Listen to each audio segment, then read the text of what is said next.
بسم اللہ الرحمن الرحیم آمن الرسول بما انزل الیہ من ربہ والمؤمنون کل آمن باللہ وملائکتہ وکتبہ ورسلہ لا نفرق بین احد من رسلہ وقالوا سمعنا واطعنا غفرانک ربنا وإلیک المصیر۔ صدق اللہ العظیم۔ دوستو، قرآن پاک کی پہلی سورت یا کہو دوسری سورت الحمد شریف ہے پہلی سورت، اور اس کے بعد دوسری سورت ہے سورہ بقرہ جو 2.5 پاروں کی ہے۔ امید ہے آج کچھ رہ گئی تو اگلے ہفتے انشاءاللہ العزیز یہ 2.5 پارے پورے ہو جائیں گے اور سورہ بقرہ پوری ہو جائے گی۔ اس کی جو آخری دو آیتیں ہیں جن میں سے ایک کی آج میں نے تلاوت کی ہے، اس کی بڑی فضیلت آئی ہے، بڑی فضیلت آئی ہے۔ قرآن پاک کی سب سے بڑی سورت کو اللہ تبارک و تعالیٰ نے ان 2 آیتوں پر ختم فرمایا۔ ایک فضیلت یہ ہے اس کی، حدیث پاک میں آیا ہے کہ اللہ تبارک و تعالیٰ نے تمام مخلوقات کو پیدا کرنے سے بھی 2000 سال پہلے خود اپنے دست مبارک سے ان آیتوں کو لکھا، اور ایک حدیث کے مطابق جنت کے مخصوص خزانے میں اس کو رکھا، اور ایک حدیث کے مطابق عرش کے نیچے ایک مخصوص خزانے میں اس کو رکھا۔ تو عرش کے نیچے جنت بھی ہے، تو بات دونوں میں ایک ہی ہے۔ اللہ تبارک و تعالیٰ نے اس کو اپنے مخصوص خزانے میں رکھا، اور اللہ رب العزت نے یہ آیتیں صرف قرآن پاک میں نازل فرمائی ہیں، اور اس قسم کا مفہوم اور اس قسم کی آیت کسی دوسری کتاب میں، تورات میں، انجیل میں، زبور میں، کسی صحیفے میں نازل نہیں فرمائی ہے۔ اسی واسطے رسول اللہ صلی اللہ علیہ وسلم کی عادت شریفہ تھی، جس کو ہم آج کل معمول کہتے ہیں، اپنا ایک عمل، معمول، عادت مقرر کرنا۔ تو آپ صلی اللہ علیہ وسلم کا معمول تھا کہ سونے سے پہلے یہ 2 آیتیں آپ ضرور تلاوت فرمایا کرتے تھے، ضرور تلاوت فرمایا کرتے تھے۔ بلکہ ایسا معلوم ہوتا ہے حدیث پاک سے کہ ان آیتوں کے نازل ہونے کے بعد ہمیشہ آپ ان 2 آیتوں کی تلاوت فرمایا کرتے تھے، سونے سے پہلے ان کو پڑھا کرتے تھے۔ ایک حدیث پاک میں آیا ہے کہ جو شخص رات کو یہ 2 آیتیں پڑھ لے تو یہ اس کے واسطے کافی ہے۔ اب کافی کس چیز سے ہے؟ یعنی اس نے اتنا بڑا ذخیرہ ثواب کا جمع کر لیا کہ وہ اس کے لیے بہت ہے، یہ مطلب ہوتا ہے اس کا۔ اور ایک حدیث پاک میں آیا ہے کہ رات کو سونے سے پہلے ان 2 آیتوں کا پڑھنا رات میں تہجد پڑھنے کے برابر ہے، قیام اللیل کے قائم مقام ہے، یوں لکھا ہے۔ اور حضرت عمر رضی اللہ تعالیٰ عنہ ارشاد فرماتے ہیں کہ جس شخص کو یہ 2 آیتیں پہنچیں اور وہ رات کو ان کو نہ پڑھے تو یہ اس کی حماقت اور بے وقوفی ہی کی وجہ سے ہو سکتا ہے۔ یعنی جس کو یہ 2 آیتیں پہنچی اور اس کی فضیلت بھی اس کو معلوم ہوئی، اور پھر وہ ان کو سستی اور لاپرواہی میں چھوڑ دے، نہ پڑھے، تو یہ اس کی کم عقلی ہو سکتی ہے، کم علمی ہو سکتی ہے، اس کو کیا نام دیا جائے۔ بہرحال یہ احادیث بھی ہیں، اور اس کے ساتھ ساتھ رسول اللہ صلی اللہ علیہ وسلم کا معمول ہے، جس کو ہم سنت کہتے ہیں۔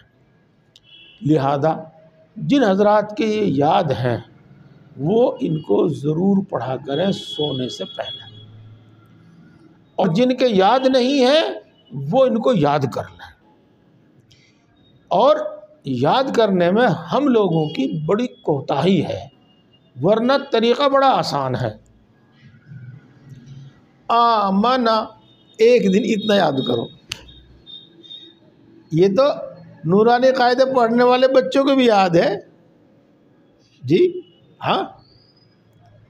پھر اس کے ساتھ اگلا حرف ملا لو، اگلا لفظ ملا لو، آمن الرسول، بس ایک دن اگلے دن الرسول یاد کر لو، دونوں کو ملا لو۔ پھر اس اگلے دن بما انزل، یا صرف بما، یا بما انزل الیہ، اتنا یاد کر لو، اور پھر ان دونوں کو ملا لو، پھر پورا ملا لو۔ اس طریقے سے انشاءاللہ چند دنوں میں یاد ہو جائے گی۔ ہاں، وہ جو سیکھنے سکھانے کا معمول اور سیکھنے سکھانے کی جو عادت نہیں ہے نا، اس کی وجہ سے بھاری معلوم ہوتا ہے۔ بہرحال اس کو یاد کرنا چاہیے، حفظ یاد کر لینا چاہیے، اور اس کو پڑھنے کی عادت بنانی چاہیے۔ اس کے ساتھ جب یہ بات آئی تو میں آپ کو پورا معمول رسول اللہ صلی اللہ علیہ وسلم کا کیا تھا سونے کے وقت، وہ میں بتا دوں آپ کو۔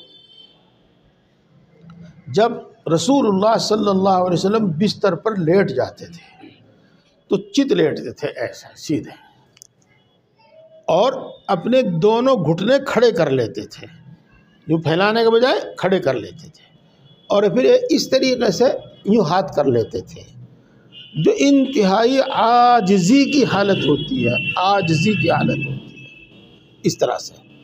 اور پھر ایک بار قل هو اللہ احد، قل اعوذ برب الفلق، اور قل اعوذ برب الناس، یہ تینوں صورتیں ایک ایک بار پڑھتے، ہاتھ سے دم کرتے اور پورے جسم پر پھیر لیتے، اور اسی طریقے سے 3 بار کرتے،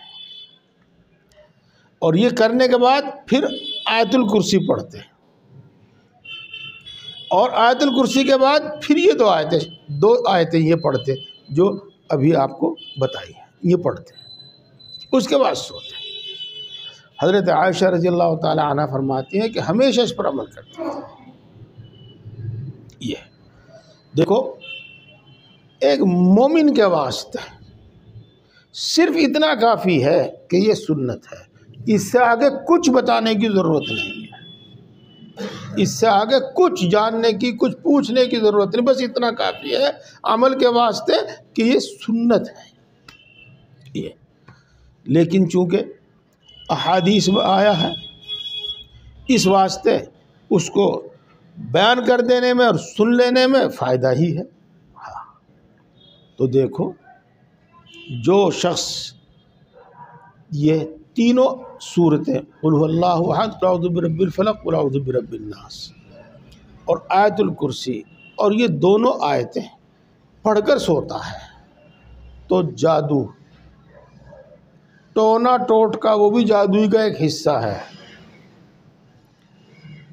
چور، شیطان، جن، ان سب چیزوں سے اس کی حفاظت ہوتی ہے، سب چیزوں سے اس کی حفاظت ہوتی ہے۔ اس کے ساتھ ساتھ آسمانی بلائیں، بیماریاں، یہ زیادہ تر رات ہی کو اترتی ہے، آسمان سے زیادہ تر رات ہی میں نازل کی جاتی ہیں۔ تو جو شخص ان کو پڑھنے کا عادی ہے، ان کو پڑھ کر سوتا ہے، وہ ان بیماریوں سے، ان الا بلا سے بھی محفوظ رہتا ہے۔ یہ رسول اللہ صلی اللہ علیہ وسلم پر جادو بھی کیا گیا، اور آپ کو قتل کرنے کی بار بار کوشش بھی کی گئی، ایک مرتبہ زہر دے کر، اور ایک مرتبہ اوپر سے پتھر آپ کے اوپر ڈال کر وغیرہ۔ تو آپ صلی اللہ علیہ وسلم کا پہرا بھی دیا جاتا تھا۔ جب اللہ تبارک و تعالیٰ نے اللہ یعصمک من الناس یہ آیت شریفہ نازل فرمائی تو پہرے داری تو ختم کر دی گئی، یہ لیکن آپ بہت ساری دعائیں پڑھا کرتے تھے حفاظت کے واسطے۔ پھر جب یہ آیت نازل یہ صورتیں نازل ہوئی، 3 صورتیں، سورہ اخلاص، سورہ فلق، سورہ ناس، تو آپ نے وہ دوسری دعائیں ترک فرما کر بس ان کو پڑھنے کا معمول بنا لیا تھا۔ اب ان کو کب کب پڑھنا چاہیے؟ ایک تو سونے کے وقت جو آپ کو بتایا میں نے، یہ معمول ہے، اور ایک صبح شام، اور ہمارے یہاں صبح شام کا صحیح مفہوم فجر کی نماز کے بعد اور مغرب کی نماز کے بعد۔ ان تینوں صورتوں کو تین مرتبہ پڑھو، اور 1 مرتبہ آیت الکرسی پڑھو، اور باقی جو 3 نمازیں رہ گئی مثلا ظہر، عصر، عشاء، ان میں ان کو ایک بار پڑھ لو، یعنی تینوں صورتیں بھی ایک بار اور آیت الکرسی بھی ایک بار۔ یوں تو ان کا فائدہ آپ کو بتا ہی دیا۔ آیت الکرسی کے بارے میں یہ بھی آتا ہے کہ جو شخص آیت الکرسی پڑھنے کی عادت بنا لے ہر نماز کے بعد، تو اس کے جنت میں داخل ہونے میں صرف مرنے کی دیر ہے۔ یہ تو بہرحال یہ چند باتیں آپ کے سامنے آئی، تو ان کو آپ اپنا عمل اور اپنا معمول بنا لیں۔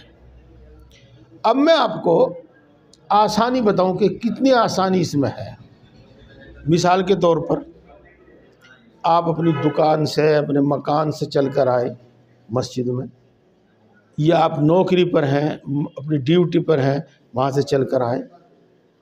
اب آپ کو جلدی مکان میں پہنچنا ہے، جلدی دکان پہ پہنچنا ہے، جلدی اپنی ڈیوٹی پر پہنچنا ہے، یہ تو یہاں مسجد میں اپنا جو ہے نا نماز پڑھنی، اور مختصر دعا جو کر پڑھنی وہ پڑھ لو، اور پھر چلتے چلتے پڑھ لو ان آیتوں، ان صورتوں، چلتے چلتے ہی قل اللہ احد، قل اعوذ برب الفلق، قل اعوذ برب الناس اور آیت الکرسی چلتے چلتے پڑھ لو۔ یہ ہے تو اس میں وقت بھی خرچ نہیں ہونے کا۔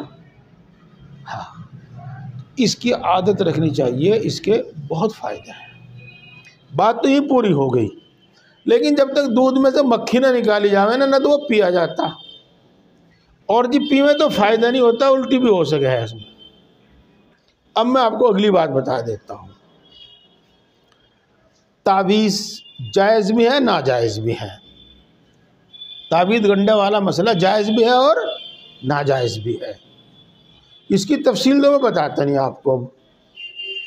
جو جائز بھی ہے میں آپ کو اس سے بھی منع کرتا ہوں، اس سے بھی آپ کو مشورہ دیتا ہوں کہ اس کے پاس بھی نہ پھٹکے آپ۔ اگر آپ ہر مسلمان کو سلام کریں تو بڑی سنت ہے، لیکن تعویذ گنڈے والے کو اگر آپ سلام نہ کریں، یوں ہی نکل جاوے تو ٹھیک ہے۔ یہ جھوٹے، فراڈی، دھوکے باز، ایمان کو خراب کرنے والے ہیں۔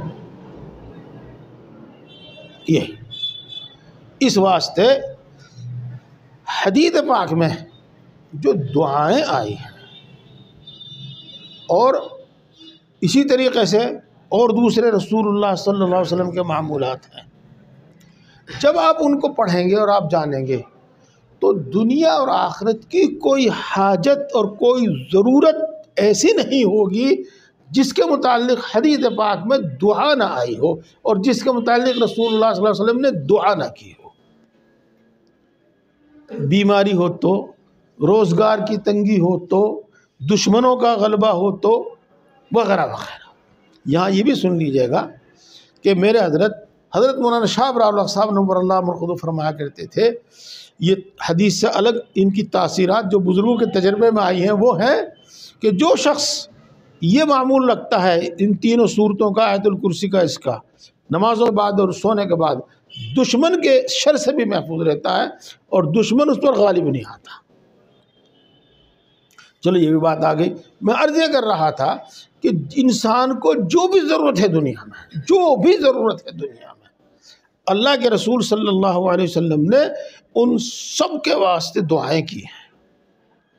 تو اپنے بچوں کو اور خود وہ دعائیں سکھاؤ، اور وہ دعائیں پڑھو بجائے تعویذ کے، بلکہ وظیفے کے بھی بجائے بھی وہ دعائیں پڑھو، اور 2 رکعت نماز حاجت پڑھ کر اپنی تمام ضرورتوں کے واسطے دعائیں مانگا کرو، یہ بجائے وظیفوں کے۔ اور تعویذ گنڈے کی تو کوئی گنجائش ہی نہیں میرے یہاں، جائز ہے، میں اس کو بھی منع کرتا ہوں۔ جی ہاں، تو رسول اللہ صلی اللہ علیہ وسلم سے جو منقول ہے وہ دعائیں پڑھو، اور 2 رکعت نماز حاجت پڑھ کر روزانہ جس وقت بھی آپ کو فرصت ہو، عشاء کے بعد ہو، تہجد میں، اشراق کے بعد، جس وقت بھی جو بھی آپ کی فرصت کا وقت ہو، اس میں 2 رکعت نماز حاجت پڑھو، اور اپنی ایک ایک چیز اللہ سے مانگو۔ اللہ میری بیوی مجھے تنگ کر رہی، اللہ میرا شوہر مجھے تنگ کر رہا، میرا پڑوسی مجھے تنگ کر رہا، میں بیمار ہوں، میری دکان پہ کاروبار نہیں ہے، جو بھی چاہیے آپ کو، میرے بچوں کے رشتے کرا دے، میرے قرض ادا کرا دے، جو بھی چاہیے آپ کو وہ سب کچھ مانگو اللہ تبارک و تعالیٰ سے۔ یہ بچوں کے تعویذ وغیرہ اس لیے باندھ دیتے ہیں کہ وہ پڑھ نہیں سکتے، لیکن ان کے ماں باپ پڑھ سکتے ہیں، لہذا جب رات کو آپ یہ چیز پڑھو، خود پڑھو اور اپنے بچوں کو دم کرو۔ اب اس کی تفسیر شروع کرتے ہیں۔ رسول ایمان لائے، اور رسول سے مراد یہاں پر حضرت محمد مصطفیٰ صلی اللہ علیہ وسلم، ان تمام چیزوں پر جو اللہ اس کے رب کی طرف سے ان پر نازل کی گئی ہے، اور مؤمنین بھی ان تمام چیزوں پر ایمان لائے جو ان کے رسول پر ان کے رب کی طرف سے نازل کی گئی ہے۔ یہ اب یہاں پر پہلے تو آپ سمجھے کہ ایمان کس کو کہتے ہیں؟ ایمان اس کو کہتے ہیں کہ جن چیزوں کا، یا یوں کہو اس سے آگے، اس سے زیادہ اور صاف کر کے، جس بات کا رسول اللہ صلی اللہ علیہ وسلم پر نازل ہونا اور رسول اللہ صلی اللہ علیہ وسلم کا بیان کرنا بلا شک و شبہ ثابت ہے، ان میں سے ہر چیز پر ایمان، ہر چیز کا یقین رکھنا، یہ ایمان ہے۔ صرف اللہ پر ایمان، یا صرف فرشتوں پر ایمان، یا صرف کتابوں پر ایمان، یہ ایمان نہیں، ہاں، بلکہ ہر وہ بات جو رسول اللہ صلی اللہ علیہ وسلم سے بلا شک و شبہ ثابت ہے، اس پر یقین کرنا اور اس کو دل سے ماننا، اس کا نام ایمان ہے۔ اسی لیے کہا گیا ہے کہ اللہ کے رسول ان تمام چیزوں پر، ان تمام باتوں پر ایمان لائے جو ان کے رب کی طرف سے ان پر نازل کی گئی ہیں، اور جیسے اللہ کے رسول ان سب چیزوں پر ایمان لائے تو مومنین بھی ان تمام چیزوں پر ایمان لائے۔ تو بس مومن اسی کو کہا جائے گا جو ان تمام چیزوں پر ایمان رکھے۔ یہ بات ہو گئی۔ اب ایسا تو ذکر آتا ہی رہتا ہے، اب اگلی بات بتاؤں میں آپ کو، یہ قرآن پاک ہے، اس میں 6666 آیتیں بتاتے ہیں کم زیادہ، ان میں سے ہر آیت کا رسول اللہ صلی اللہ علیہ وسلم پر نازل ہونا اور آپ پر اترنا بلا شک و شبہ ثابت ہے۔ اگر کسی ایک آیت کا بھی انکار کر دے کوئی تو وہ مومن نہیں ہے۔ 60 آیتیں نہیں اور 16 آیتیں نہیں، ایک آیت کا بھی اگر کوئی انکار کر دے تو وہ مومن نہیں ہے۔ یہ ایک مثال دی میں نے آپ کو، اور وہ آگے ایک تفصیل ہے کہ بھئی کون کون سی چیزیں رسول اللہ صلی اللہ علیہ وسلم سے بلا شک و شبہ ثابت ہیں۔ یہ ہوئی بات۔ اب اس کے ساتھ ایک آپ تھوڑا سا مطلب سنیے گا، اور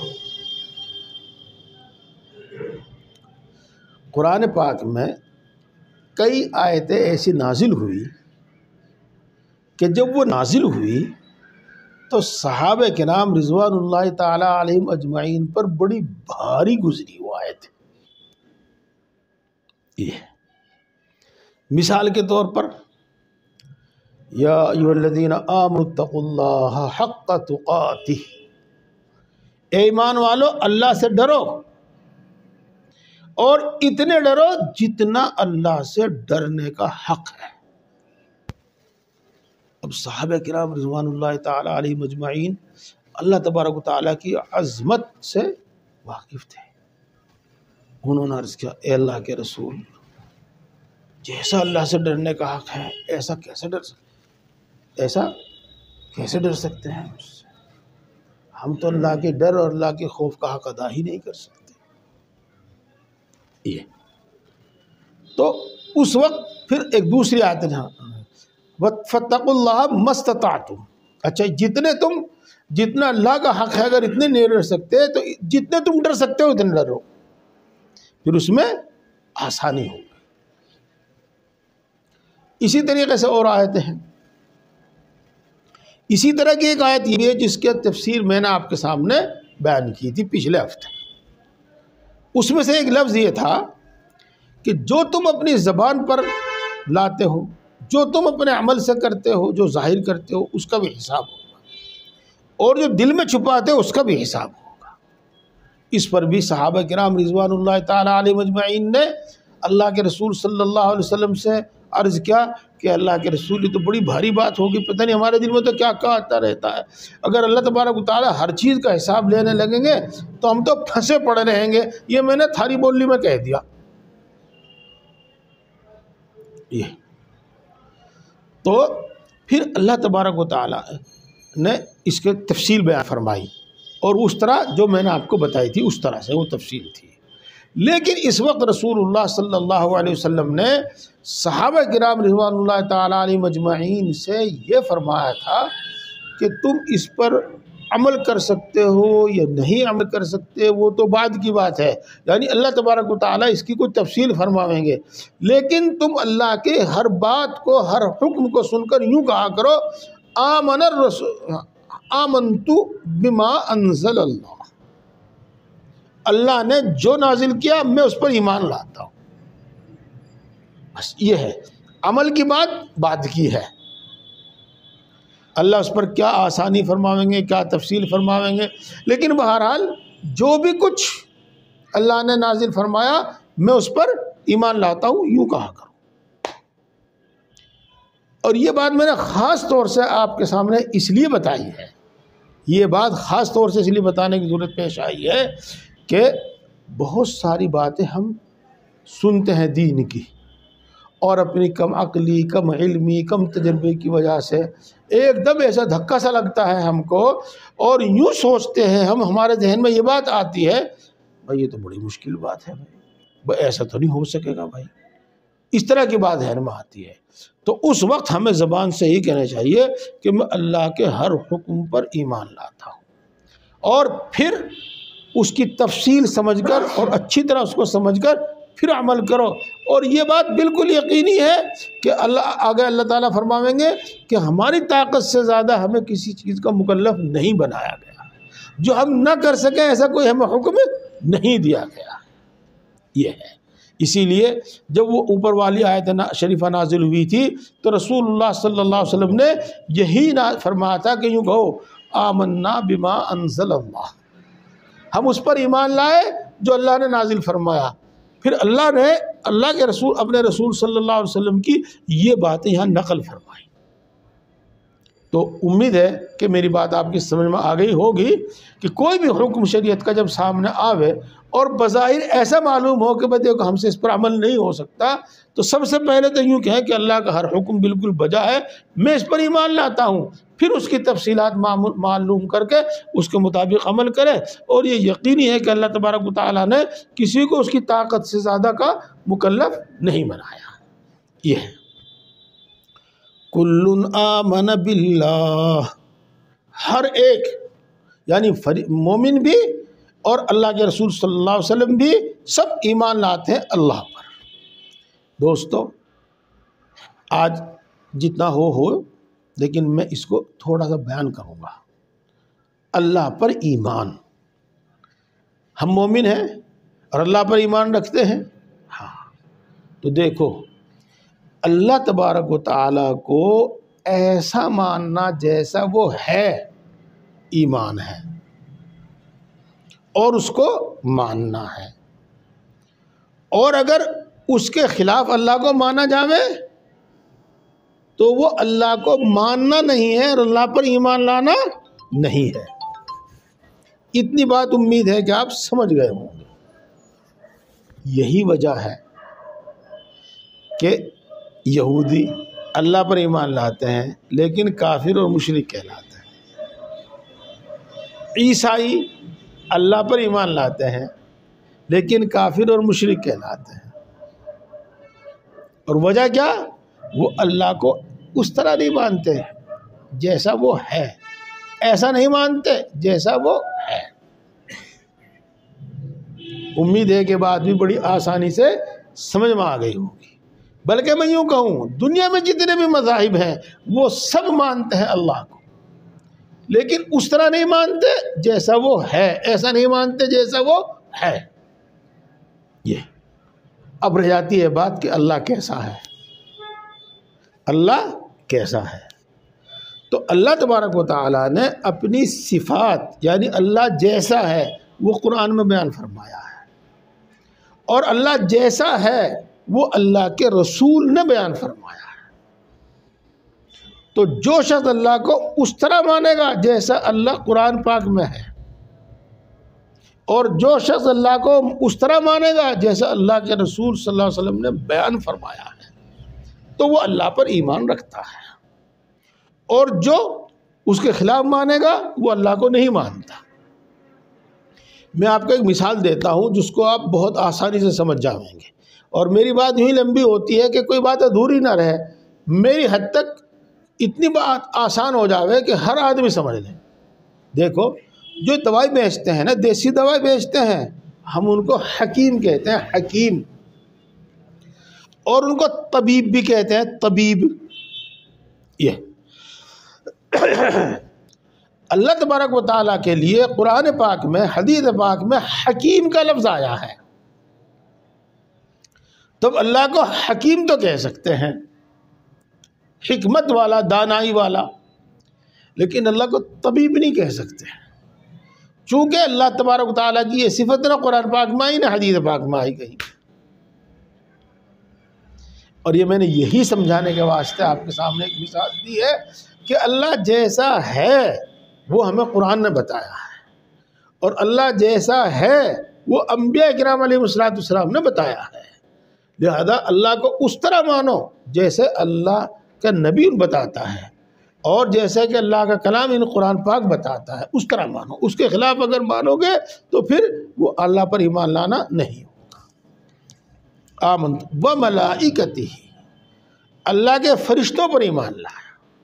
دیکھو بات بہت لمبی ہو جاوے گی۔ اللہ نے ایک مخلوق پیدا فرمائی ہے اور نور سے پیدا فرمائی ہے۔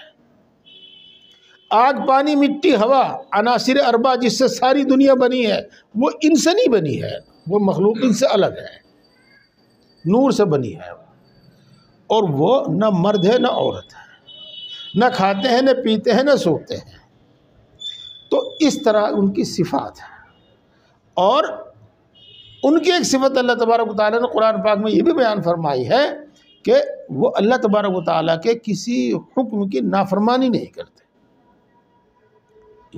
تو بہرحال فرشتوں کا ذکر قرآن پاک میں آیا ہے تو ہمیں فرشتوں کو ماننا، اور فرشتوں سے متعلق جو تفسیر قرآن پاک میں آئی ہے اس کو ماننا، اور فرشتوں سے متعلق جو تفصیل رسول اللہ صلی اللہ علیہ وسلم نے بیان فرمائی اس کو ماننا۔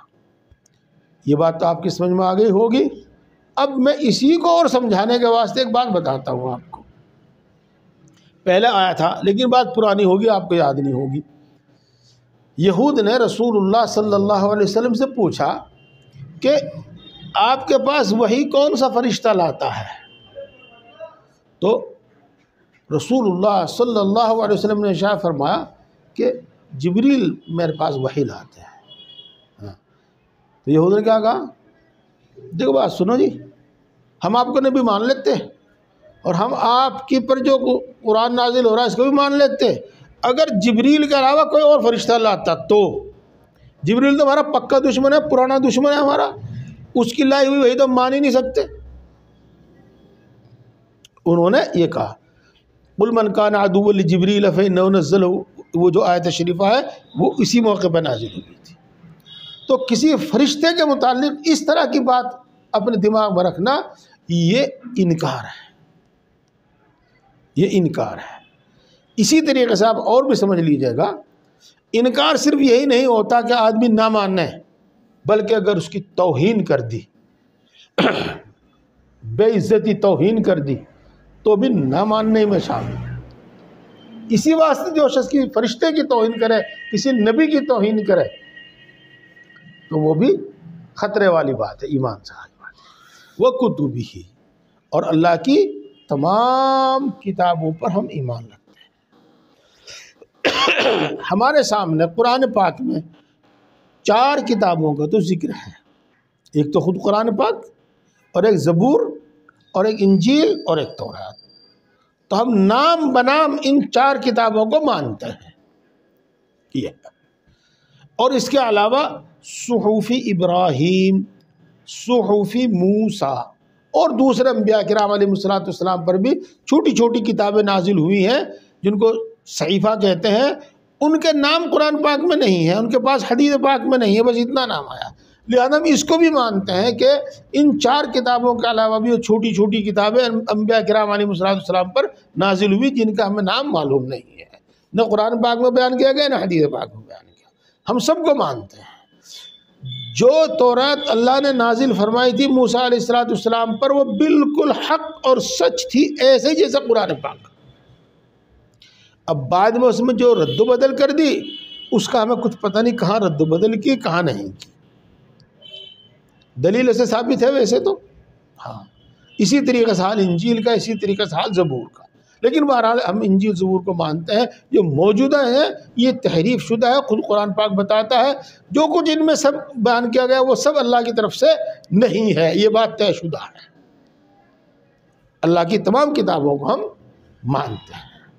ایک تو بات یہ سمجھ، دوسری بات یہ سمجھنے ہوگا اللہ کی کتابیں تو تورات انجیل زبور سب ہیں، لیکن وہ کینسل ہو چکی ہیں، وہ منسوخ ہو چکی ہیں۔ اب ان پر عمل کرنے سے اللہ کی رضا حاصل نہیں ہوگی، اب ان پر عمل کرنے سے نجات و مغفرت حاصل نہیں ہوگی۔ یہ 2 باتیں یہ ہمیں بتانا چاہیے۔ اسی طریقے سے وہ رسولی، ہم اللہ کے تمام انبیاء پر اور تمام رسولوں پر ایمان لاتے ہیں۔ اسی طریقے سے حضرت آدم علیہ السلام سے لے کر آخری نبی حضرت محمد مصطفیٰ صلی اللہ علیہ وسلم تک جو بھی انبیاء کرام علیہ السلام دنیا میں تشریف لائے ہیں، ہم سب کو مانتے ہیں کہ وہ اسی طرح سچے جیسا کہ ہمارے آخری نبی حضرت محمد مصطفیٰ صلی اللہ علیہ وسلم اپنی تمام باتوں میں سچے ہیں۔ یہ اور ہم قرآن پاک ہی کے حوالے سے یہ بھی جانتے ہیں کہ اللہ تبارک و تعالیٰ نے ہر قوم کے اندر نبی بھیجا۔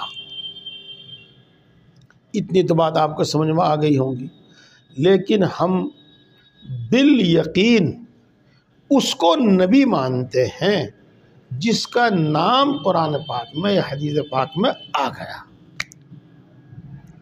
اور جس کا نام قرآن پاک میں حدیث پاک میں نہیں آیا، چاہے وہ اللہ کا نبی ہو چاہے وہ رسول کی ہمیں پکی تحقیق نہیں ہے، اس لیے اس پر رسول ہونے کا یقین ہم نہیں کرتے، رسول ہونے کا یقین نہیں کرتے۔